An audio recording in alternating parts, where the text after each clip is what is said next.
और जैसे कि हम लोगों ने पिछली कहानी में देखा था कि दोस्ती बहुत अच्छे से चल रही है तीनों की, लेकिन ये दोस्ती ज़्यादा देर तक टिक नहीं पाती और ये दोस्ती इन लोगों की टूट जाती है और बहुत ज़्यादा बिखर जाती है, बहुत बुरी तरीके से टूट जाती है। और इसी टूटी दोस्ती का फ़ायदा एक शख्स उठाता है, नया चेहरा।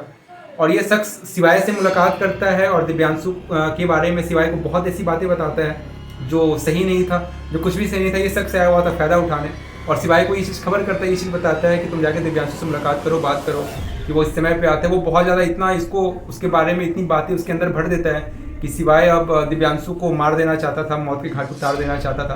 तो वो शख्स बताता है कि दिव्यांशु इस समय पे इस जगह पे आता है, तुम जाओ उससे मुलाकात करो।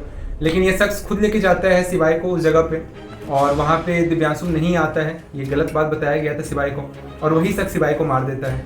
मारता है इसलिए कि हम आगे कहानी में देखेंगे क्यों मारता है।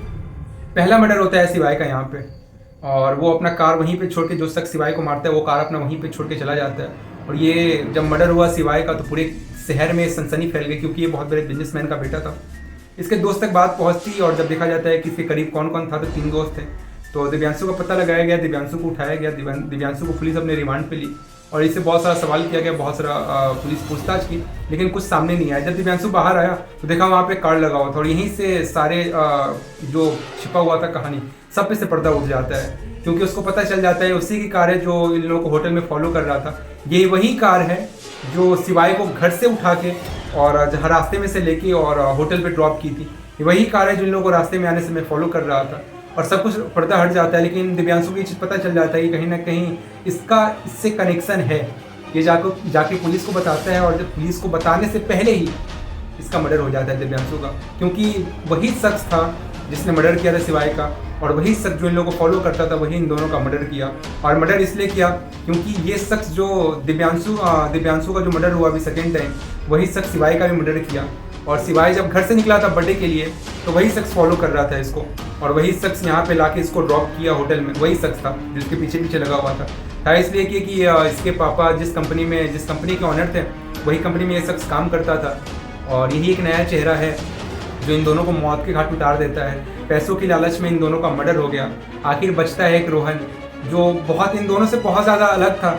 लेकिन होता यह है कि अब अगर गेहूं में अगर 3 घून है और बहुत सारे घून है तो सबको पिसना पड़ता है, और बेचारा रोहन का कोई गलती नहीं था। लेकिन रोहन को खबर हो चुकी थी, क्योंकि दिव्यांशु ने इसको कहीं ना कहीं खबर कुछ किया था कि एक शख्स है। और आपको जैसे आप लोगों ने सेकेंड पार्ट में देखा था कि दिव्यांशु ने सिवाय को भी खबर किया था कि ऐसा शख्स है।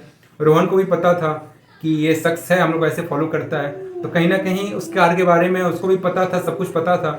लेकिन पुलिस के बताने से पहले रोहन का भी मर्डर हो जाता है, और ये केस ख़त्म नहीं होता, ये केस चलते रहता है। बहुत ज़्यादा सनसनी फैल जाती है, 1 महीने के अंदर 3 मर्डर, किसी का कुछ पता नहीं।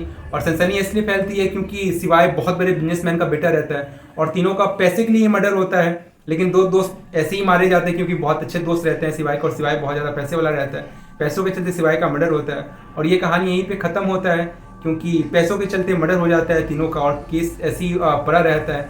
पुलिस कुछ नहीं कर पाती है, पुलिस ढूंढती है लेकिन कोई पकड़ा नहीं जाता है, क्योंकि लोगों को ये शक जाता है कि दोस्ती के बीच में ही मर्डर हुआ है और दोस्ती खराब थी या तीनों आपस में मर गए।